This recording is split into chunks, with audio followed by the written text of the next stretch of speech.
I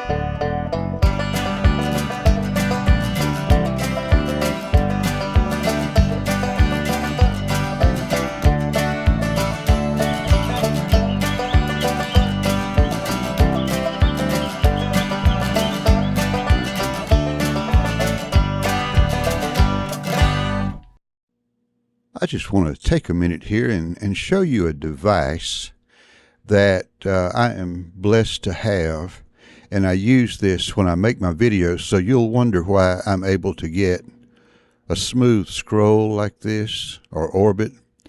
You can't do this with your orbit tool, although you can orbit with your orbit tool. But this thing, oh, you can, it's like flying a plane. You can move from here to there to yonder and just do wonderful stuff with it. And it's called a space mouse.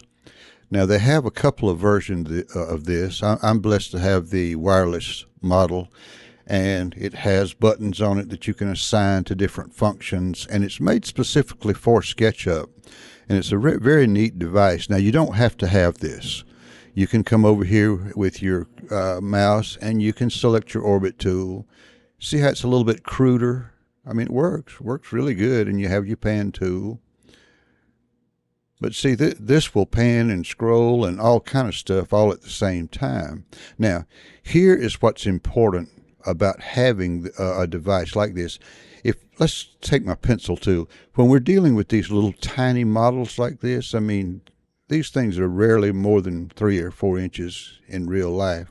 Now, it's important when we're drawing things that we delineate between this surface and trying to get up in that corner there. So a lot of times we have to zoom way in to start our line. Now, as you know in SketchUp, you just left click once and then your tool is active.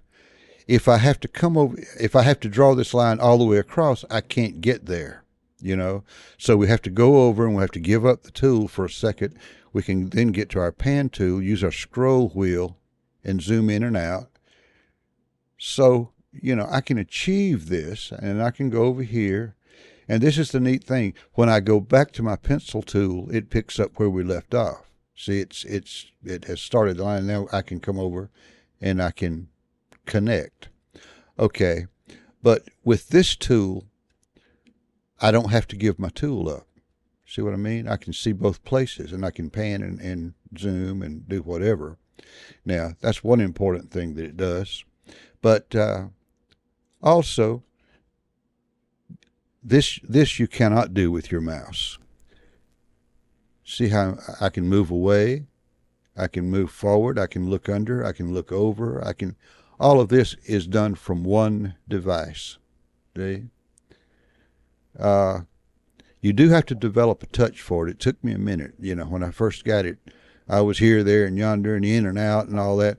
But on your joystick, if you tilt forward, if you tilt it, it rolls, okay? But if I just simply push forward and don't tilt it, it moves me in and out. And then, of course, if I twist right or left, you know, I can. But it can do all of those functions at the same time if you get used to how to sort of tilt and twist and all that at the same time, you know, move in and out. And it's a little bit of a touch, but it's a very nice tool. It's not something you have to have, but you will notice that unlike in most of your models, you have to give up your pen tool, so to speak, to go get your orbit tool or your pan or whatever, and you will see mine stay on screen. And this is the reason for that. But I just thought I would make you aware of that, and that explains how to do it. But 3D Connection makes this, and it's called a Space Mouse. Now, they do have a model that has just the joystick, and really, I don't use these buttons much, to be honest. I mostly just use the joystick. But the buttons are nice, and they are there. And if you get used to working from one surface, you have most of your, like your Shift and your Alt and your, all of that kind of stuff is there. And then you've got 4 assignable buttons at the top that you can assign to anything. Although I think you can reassign the whole thing if you wish to. But it does have some defaults on it that are common things that you would normally use. But anyway, I just wanted to introduce that to you. It's called a Space Mouse. Thanks for watching.